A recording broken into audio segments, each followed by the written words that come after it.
Se você mora em São Paulo, provavelmente já percebeu uma grande mudança acontecendo. Cada vez mais ônibus elétricos aparecem nas ruas, novos modelos entram em operação e o assunto da eletrificação está cada vez mais presente. Mas no meio de toda essa mudança, existe um tipo de ônibus que durante muito tempo foi a cara de diversos bairros da cidade. Era o ônibus que passava na porta da sua casa e te deixava lá no terminal. O ônibus que levava e até hoje leva milhares de pessoas e que ainda, de certa forma, domina a frota das empresas da cidade. Só que hoje ele divide espaço com tecnologias muito mais modernas. Então fica a pergunta: afinal, o que vai acontecer com os ônibus convencionais?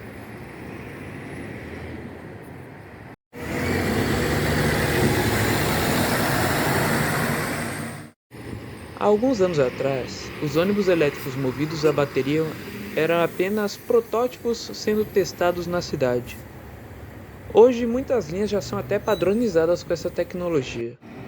Mas antes, quando se falava em certas linhas de bairro, algumas linhas locais, a imagem que vinha na cabeça era justamente a desses ônibus convencionais.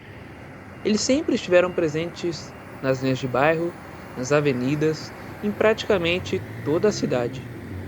E talvez por serem uma imagem tão comum no dia a dia, a gente nunca tenha parado para pensar neles tão a fundo.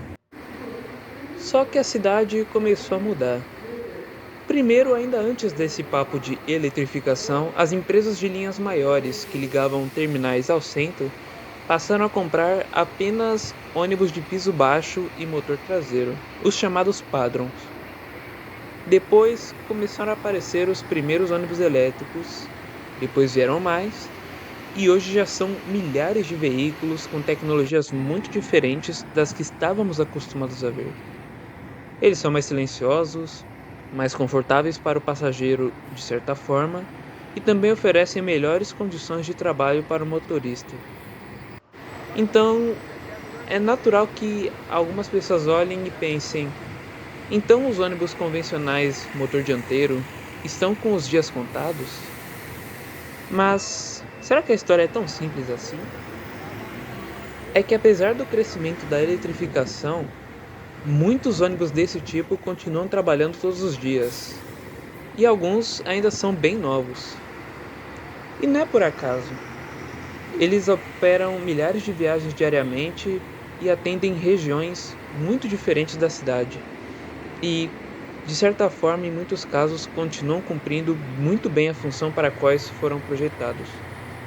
Eles têm a vantagem de, por terem a suspensão mais alta e terem um câmbio manual, eles têm mais facilidades para passar em valetas, ruas esburacadas e lugares mais estreitos, onde um ônibus de piso baixo pode até conseguir passar, mas com muita dificuldade e muito risco.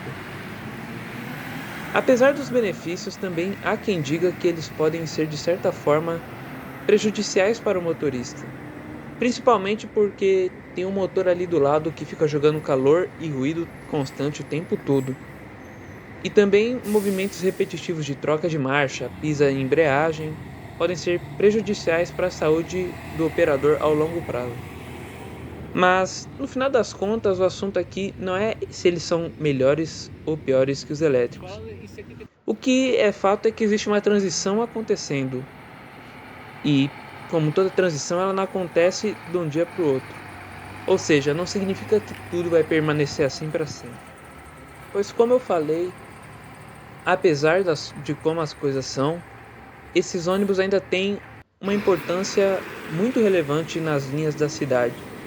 Isso fica comprovado quando, mesmo com várias empresas comprando ônibus elétricos já com mais acessibilidade, piso baixo, começaram a surgir fotos de ônibus elétricos iguais a esses que estamos discutindo hoje, piso alto, baseados em justamente carrocerias de motor dianteiro. Ou seja, não é um tipo de mercado que vai simplesmente sumir.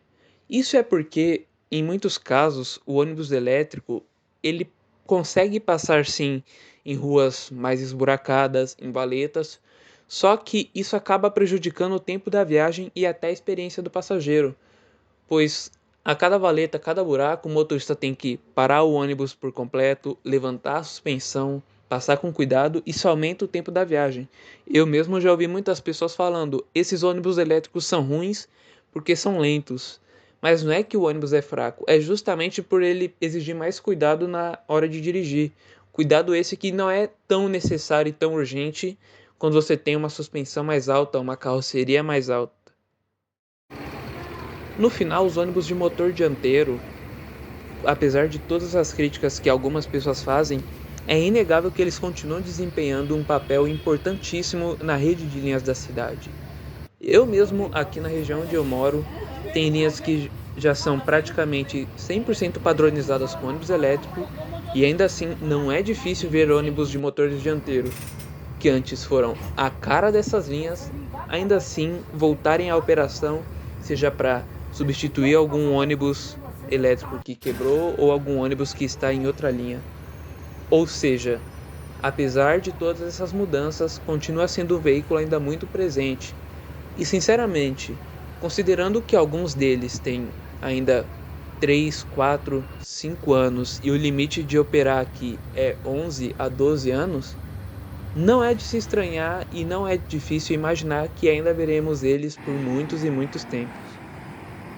Mas no final das contas, em meio a tantos veículos modernos, sustentáveis, silenciosos, automáticos, será que os ônibus de motor dianteiro, que por tanto tempo foram a cara de muitas linhas, ainda conseguem fazer o trabalho bem feito? É justamente isso que eu fui testar na prática. Ao invés de apenas ficar olhando eles passarem na rua e tirar foto e ficar falando do sofá de casa, eu fui fazer uma linha de mais de 1 hora dentro de um ônibus desses.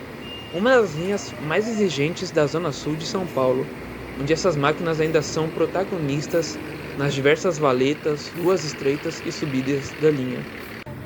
Será que, depois de tantos anos, eles ainda conseguem fazer o trabalho? É isso que vamos descobrir no próximo vídeo.